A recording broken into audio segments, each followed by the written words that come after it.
nous continuons la leçon sur les logarithmes. Mais auparavant, j'aimerais vous donner une application de l'intégration par partie que je vous avais promise. Alors, donc, voici l'exemple. Calculer I égale somme de ln de x dx. Voilà. Quelle était la formule de l'intégration par partie, à savoir par cœur? Là voilà. Somme de uv' dx égale uv moins somme de vu' dx. Elle est très facile à retrouver si jamais vous l'oubliez.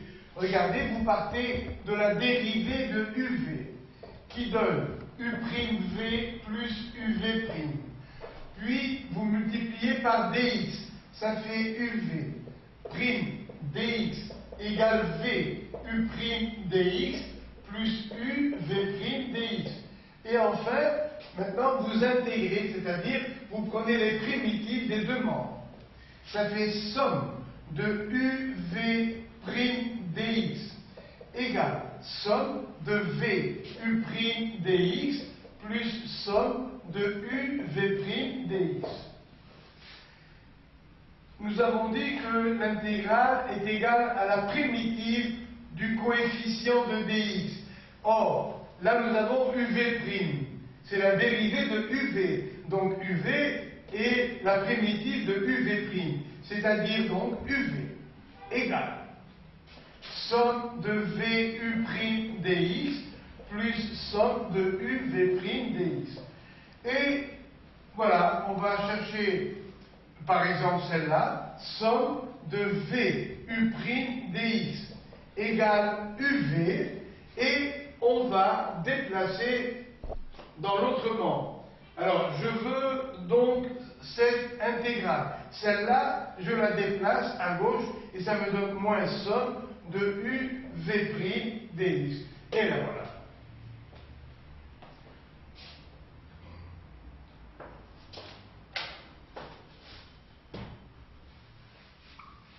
Donc vous pouvez la retrouver facilement. Alors, d'où vient le mot intégration par partie? Ça veut dire que dans cette quantité qu'on appelle élément différentiel, à nous de décomposer, de trouver U et V'. Je pose U égale ln de x. Donc U' égale 1 sur x. Maintenant, V', eh bien il n'y a rien ici. Ça veut dire 1. Voilà. Je pose V' égale 1. D'où V égale la primitive de 1, ça fait x. Et j'applique la formule, ça me donne I égale somme de ln de x dx égale uv, ça fait x ln de x, moins somme de vu'. V c'est x, u' c'est 1 sur x, dx. X est différent de 0 puisqu'on emploie ln de x. Donc on peut simplifier. Et finalement, ça donne I égale somme de ln de x dx égale x ln de x moins la primitive de 1, c'est-à-dire x, et à la fin, vous ajoutez une constante. Et voilà un exemple d'intégration par partie. Encore un autre, et je passerai après aux limites des fonctions logarithmiques. Alors, deuxième exemple. Calculer somme de x2, par exemple, ln de x dx. Voilà. À nous de couper en morceaux, en parties, l'élément différentiel. Alors, je pose U égale ln de x. U' égale 1 sur x. Donc U, regardez ici, j'ai uv' dx. Voilà U, c'est ln de x. Voilà le dx. Donc finalement, v', c'est x au carré. V', c'est x au carré. Et v, c'est la primitive de v'. Donc ça fait x au cube sur 3. Voilà. Alors, appliquons la formule. Donc, I égale somme de x2 ln de x dx égale UV. Le voilà, UV. Ça fait x3 sur 3 ln de x moins somme de VU' dx. V, c'est x3 sur 3. U', c'est 1 sur x dx. Donc, somme de x2 ln de x dx égale x3 sur 3 ln de x moins, je peux simplifier par x, puisque x est différent de 0, ça fait x2. Ça fait somme avec un tiers devant, vous voyez ce 1 tiers, somme de x2 dx.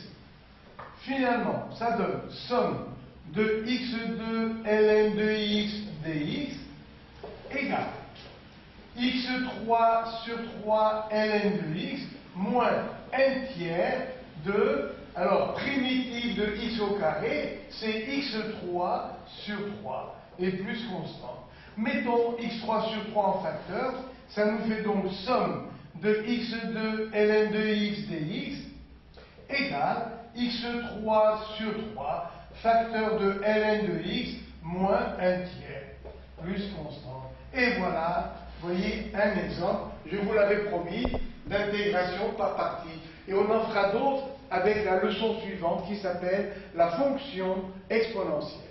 Et maintenant, passons aux limites des fonctions logarithmes. Voici les limites que je vais vous démontrer maintenant. Valeur limite de ln de x si x tend vers plus l'infini égale plus l'infini. Valeur limite de ln de x si x tend vers 0 par valeur positive égale moins l'infini. Valeur limite de ln de x sur x lorsque x tend vers plus l'infini égale 0, plus par valeur positive. Et enfin, valeur limite de x ln de x lorsque x tend vers 0 par valeur positive égale 0. Donc, le professeur au tableau, bien sûr, explique les démonstrations pour donner les preuves. Mais vous, en tant qu'élève, vous êtes, en tant donc, que lycéen, que candidat au baccalauréat, vous êtes autorisé, le jour du bac, à donner simplement les résultats. Ce sont donc des formules que l'on dit classiques. Alors, première démonstration. Valeur limite de ln de x lorsque x tend vers plus l'infini égale plus l'infini. Par hypothèse, x tend vers plus l'infini, sans arrêt. Chaque fois qu'on écrit tend vers plus l'infini, ça veut dire devient de plus en plus grand. Bien. À chaque valeur de x, on va associer une puissance, par exemple, du nombre 2, tel que 2 puissance n soit plus petit que x, plus petit que 2 puissance n plus 1. Si x est très grand, eh bien, on va lui trouver un exposant n du nombre 2 tel que l'on est cet encadrement de x. X est compris entre 2 puissance n et le double. 2 fois 2 puissance n, ça fait 2 puissance 1. Facteur de 2 puissance n, c'est-à-dire 2 puissance n plus 1. Donc on va encadrer le nombre x par cette puissance de 2 et son double, qui est là. Et là nous avons a plus petit que x, plus petit que b. Et nous avons dit au cours précédent que la fonction ln est croissante, donc on va respecter cette double inégalité. Alors, qu'est-ce qu'on peut donc dire? Voilà trois nombres, A, B, C. Eh bien, on peut dire que ln de 2 puissance n, plus petit que ln de x, plus petit ou égal à 2 à la puissance n plus 1. Voilà. Mais, d'après les propriétés opératoires de la fonction logarithme, que je vous rappelle ici, ln de a à la puissance n égale n ln de a. Voilà. Appliquons la formule ici. Ça nous fait n ln de 2 plus petit que ln de x, plus petit ou égal à n plus 1 ln de 2. Vous avez pu remarquer que ici j'ai mis strictement plus petit et là égal. Ça veut dire qu'il est possible que le nombre x soit égal, qu'on a pris, soit égal à une puissance de 2 d'un côté ou de l'autre. C'est pour ça qu'on a mis ici strictement et là égal, on aurait pu changer bien sûr. Alors, ln de 2 vaut combien? Il vaut à peu près plus 0,7. Donc c'est un nombre positif. Et vous voyez que ln de x est compris entre n ln de 2 et n plus 1 ln de 2. Par hypothèse, x tend vers l'infini, qui n'arrête jamais. Donc, n lui aussi tend vers l'infini. Donc je vais dire que si x tend vers plus l'infini, il faut chercher n parmi les nombres infiniment grands lui aussi. Et si n tend vers l'infini, eh bien n ln de 2 tend vers l'infini, n plus 1 ln de 2 va tendre vers l'infini. Et voilà le nombre ln de x qui est compris entre deux autres, qui tous les deux tendent vers l'infini. C'est ce qu'on appelle le théorème des gendarmes. Donc, ces deux nombres vont entraîner le nombre ln de x. Donc, on peut dire que ln de x, lui aussi, tend vers plus l'infini. Et voilà la première démonstration. Donc, si x tend vers l'infini, n, lui aussi, doit chercher au voisinage des valeurs infiniment grandes. Donc, n tend vers l'infini. Et si n tend vers l'infini, ces deux nombres vont tendre simultanément, en même temps, vers plus l'infini. Et comme ln de x est à l'intérieur de cet encadrement, eh bien ln de x, lui aussi, tend vers plus l'infini. On appelle cette propriété le théorème des gendarmes. C'est-à-dire que ln de x est entraîné par ces deux nombres qui tous les deux tendent vers l'infini. Voilà pour la première démonstration. La deuxième. Limite, lorsque x tend vers 0 par valeur positive de ln de x égale moins l'infini. Bien. J'appelle y le nombre ln de x. Et je vais faire ce qu'on appelle un changement de variable. Et vous écrivez comme ça. On pose x égale 1 divisé par t. Donc, bien sûr, t égale 1 sur x. Par hypothèse, x tend vers 0 par valeur positive.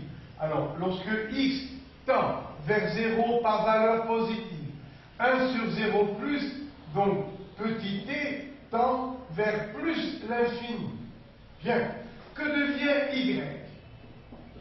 Y s'écrit ln de 1 sur t, puisque j'ai posé x égale 1 sur t. Et les ln de a sur b, c'est ln de a moins ln de b. Ça fait ln de 1 moins ln de t.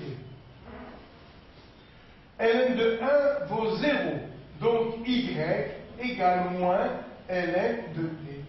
Revenons à l'hypothèse. Si x tend vers 0 plus, t tend vers plus l'infini, et on vient de voir que si t ou x tend vers l'infini, ln de x tend vers l'infini. Là, on change simplement la lettre. T tend vers l'infini. Donc ln de t tend vers l'infini, mais il y a moins de vent.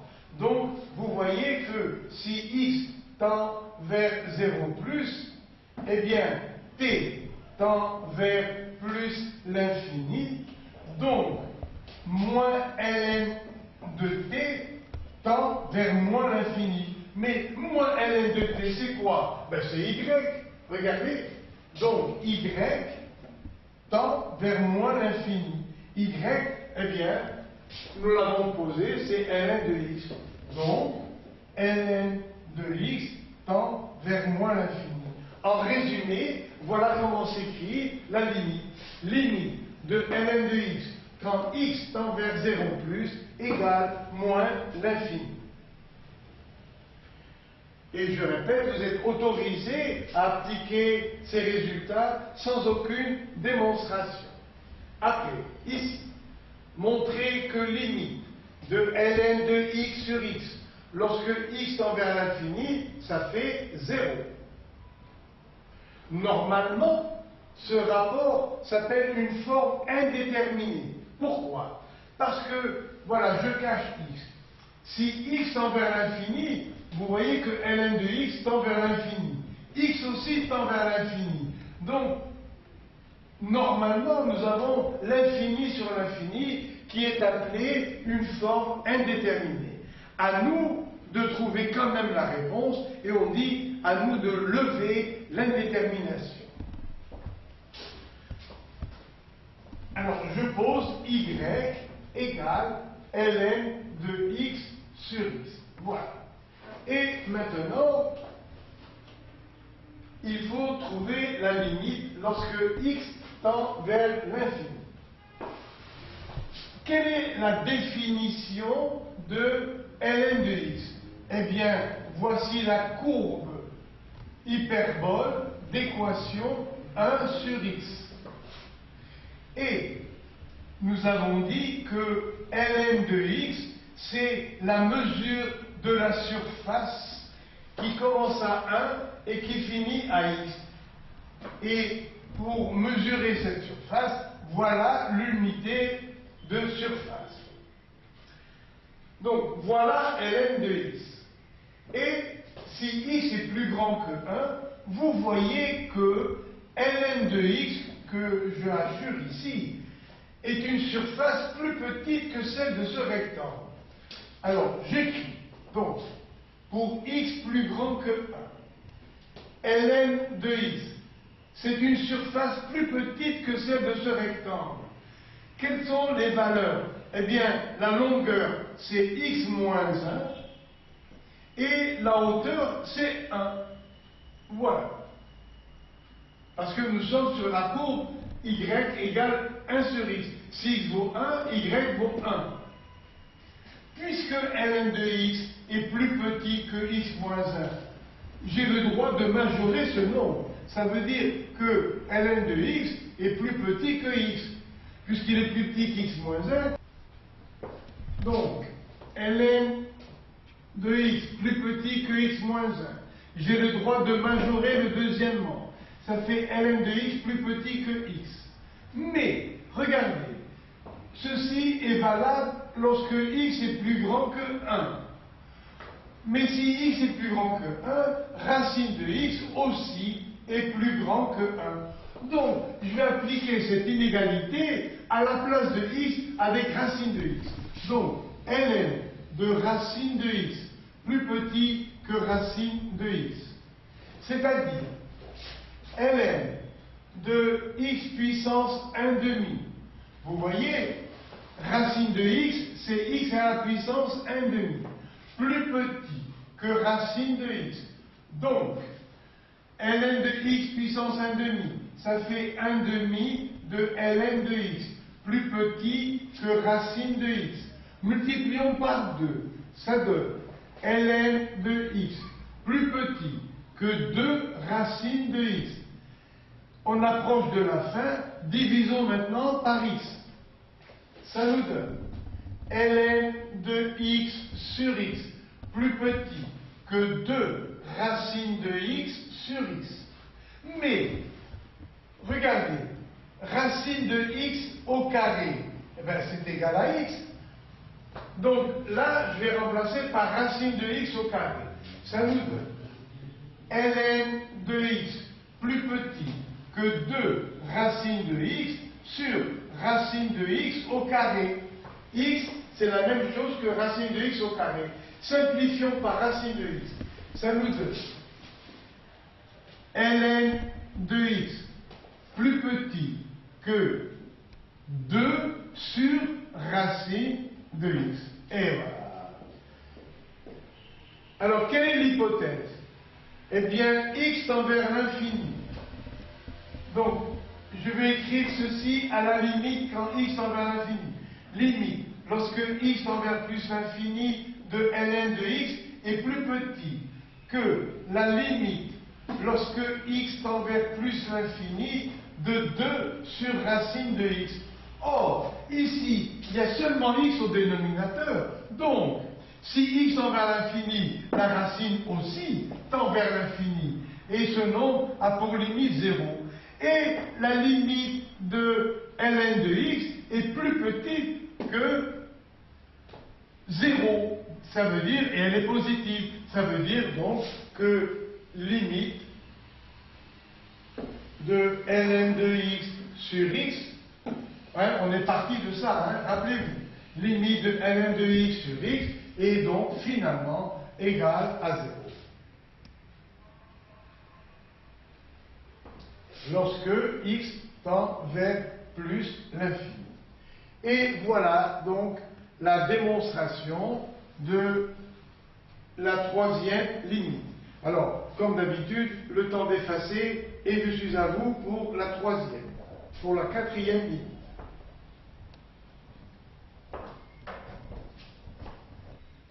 Et voilà, et nous passons maintenant à la démonstration de la quatrième limite.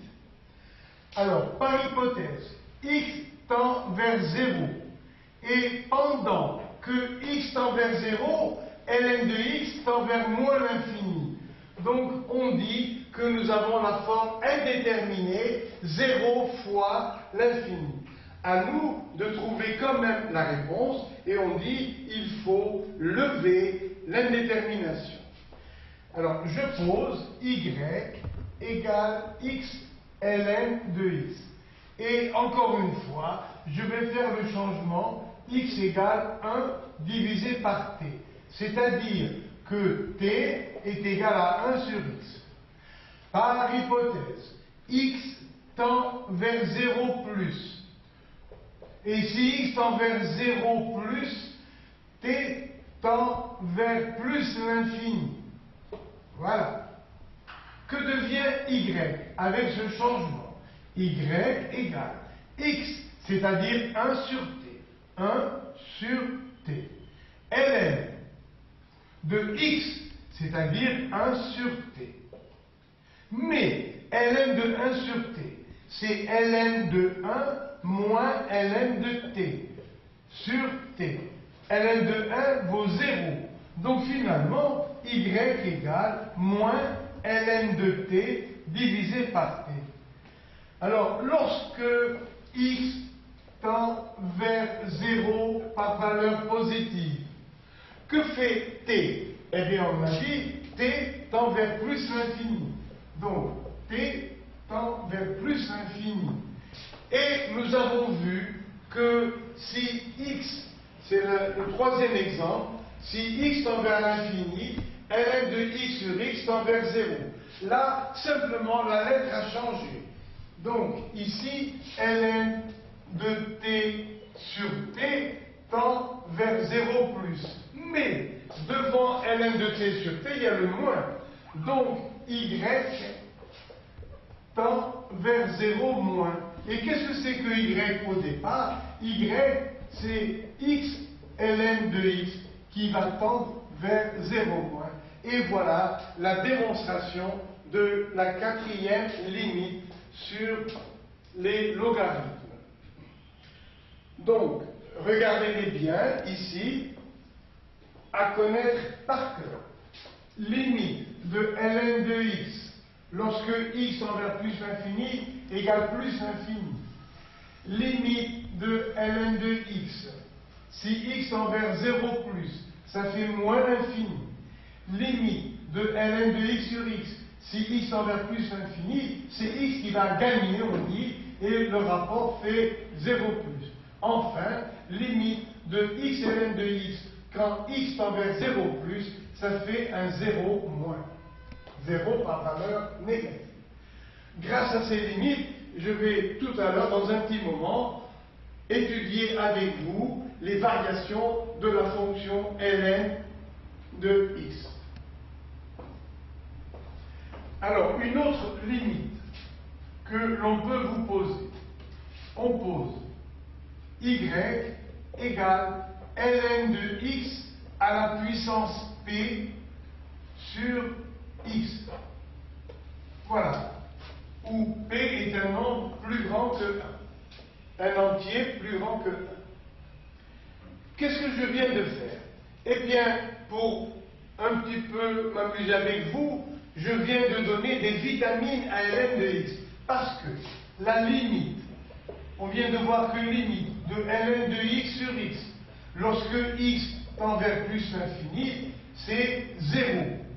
Ça veut dire que ln de x, d'accord, il tend vers l'infini, mais beaucoup moins vite que x. Et on dit que c'est x qui gagne, c'est x qui l'emporte. Eh bien, puisque c'est x qui l'emporte, je vais fortifier ln de x et l'élever à une puissance p n'importe laquelle, jusqu'à p égale 50, p égale 100. Et je vais étudier donc cette limite. Alors, je pose, ou bien on pose, x égale un nombre t à la puissance p. Voilà. Par hypothèse, x tend vers plus l'infini. Donc, t, lui aussi, va tendre vers plus l'infini. Que devient y?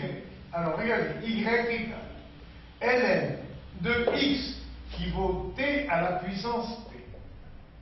Le tout à la puissance p sur x, voilà, qui est posé égal à t puissance p.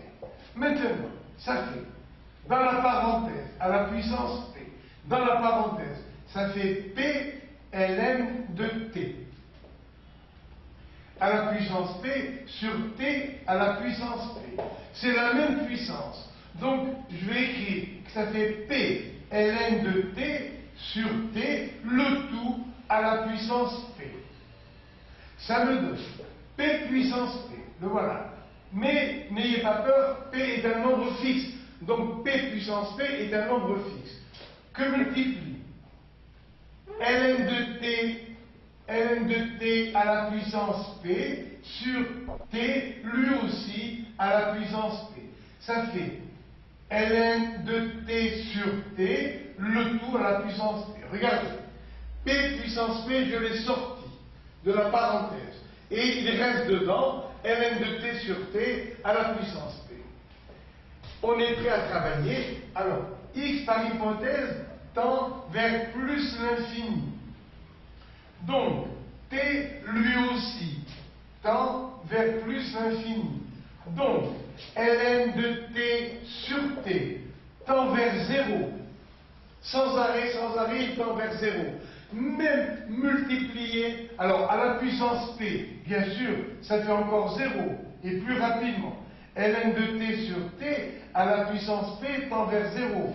Et même si ce nombre a pour limite 0, même multiplié par un nombre fixe, p puissance p, eh bien il va quand même tendre vers 0, donc y tend vers 0. Ça veut dire que valeur limite de ln de x à la puissance p n'importe laquelle, pourvu que p soit fixe, divisé par x, eh bien cette limite, lorsque x tend vers plus l'infini, reste égale à 0. C'est-à-dire, c'est toujours x qui gagne. Et on dit que la puissance de x l'emporte sur le logarithme. Je peux même diminuer x en prenant racine carrée de x, racine cubique de x, par une démonstration analogue.